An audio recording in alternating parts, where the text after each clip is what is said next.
This is an introductory video showing you how to use some of the basic functions of GeoGebra. If you open GeoGebra and access a geometry file, we can start with just some of the basic buttons. On the top left, we have the move function. This simply allows us to select it and choose any element of our drawing that is selectable, pick it up, and move it where we would like it to go. The second option is to do with drawing points. So the first one being we can plot a point anywhere on our picture. Second one being a point on an object. We can attach or detach points to lines. So for example, the point E is fixed on the oval that you see there. If I want to detach that point, I can select E and move it away from the object. A point of intersection, so where two lines cross. An example being the point H, where it intersects with is the tongue of the shape and the mouth. Midpoint or center, if we select any 2 points, it will give us the midpoint of those 2 points. And complex number we do not need to worry about yet. Second object, or second button, is our lines.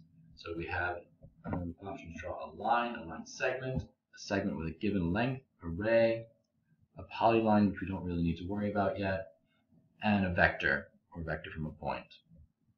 The third one, these are some of our functions that we're going to be using at the very start, drawing parallel lines, perpendicular bisectors, angle bisectors, tangents. Don't worry about polar diameter lines yet. Lines of best fit, not really important, it's more of an algebra function. And a locus, again, not important. The polygon option, so in some cases we will be drawing triangles or other regular polygons. The first two will be the ones we will typically be using. The third option is to do with circles. The most common one you'll be using is the circle with a center point and a circle with a center and radius. We will be using compasses sometimes, and we will go through the circle with 3 points.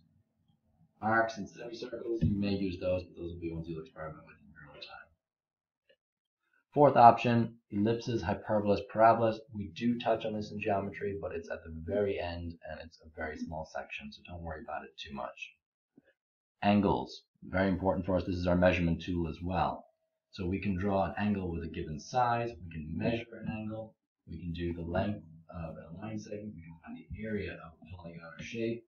We can determine the slope of an object, or we can create points lists. This button here is our transformations button. So we will be doing transformation geometry pretty early on as well. We can do reflections, rotations, translations, dilations. This option here is to add a little bit of extra information to your picture. So you can add text, you can add certain clip arts or images, you can do freehand pen or freehand shape. We can write what relations are, so we can add kind of functions to our picture itself. The slider bar, we will use this on occasion, probably not too much, and then the other ones, checkbox is okay, but possibly, not unlikely though. And then the last one is some of our more basic functions. So we want to zoom in, we want to move the actual picture itself. So if I select the first one, it allows me to move my entire object around my screen. The next main option I want to look at is over here. We have the undo button, which will be your best friend for a long time. We have the redo button. We have the zoom, so we can zoom in or zoom out. We have basically our file options here. So we have the main menu, so this is our new, open, save, share, export, some of the edits and the perspectives. Make sure you explore the program and look and see what all these things can do for you. The other one we have then is probably our graphics options. So we have the option of adding in an axis, we can add in grid lines, we can have a home, and we can have a capture. Again, these two are the ones you will probably use most often. So one thing I would like to do with you in this video is to show you how to open and to save a picture. We'll start with saving. So let's assume now that you have drawn your picture and you want to save it. In our classroom, you're going to want to save it to your Google Drive. So make sure you log into your Google Drive. So we'll open up a new tab and we'll go drive.google.com. If it does not take you to your drive straight away, make sure you are logged in to our FCPS account and therefore your Google account as well. So in your account here, let's create a folder and we're going to call it GeoGebra. In some cases, you'll be saving to this folder. In some cases, you'll be saving directly to our Google Classroom, but it always helps to have a folder for GeoGebra. We can say Mr. Phelan's Classroom.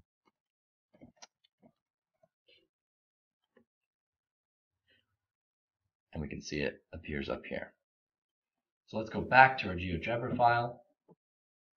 We want to go to our option here and save.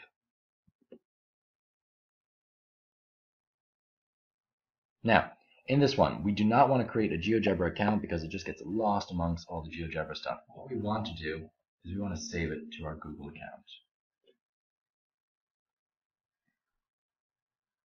So now it is linked GeoGebra with our Google Drive and Google account, which makes it perfect for us. So this is our smiley face example. And we're going to click down here. Instead of saving to the GeoGebra, we're going to save it to our Google Drive. This can be a private file or a public one. We would like to make it a shared file. This just means that you have the opportunity to share it with, say, me or with your classmates if you're working on a group project together. And we select Save. So it saved successfully. Perfect. Now, just to look at how we might open that file again if, say, we want to leave it and come back to it another day. So we'll shut down our tabs. And I'm going to go open a new tab. We're going to go geogebra.org. We see our normal startup. We want to go start creating and geometry. Now we're into our blank screen. We go to the options and we want to open a file. And you can see on the right here, our Google Drive is now an option. So if I go to Drive, and I can see my smiley face example, I'll select that. And there it is, ready to work on again. That concludes this program. Enjoy.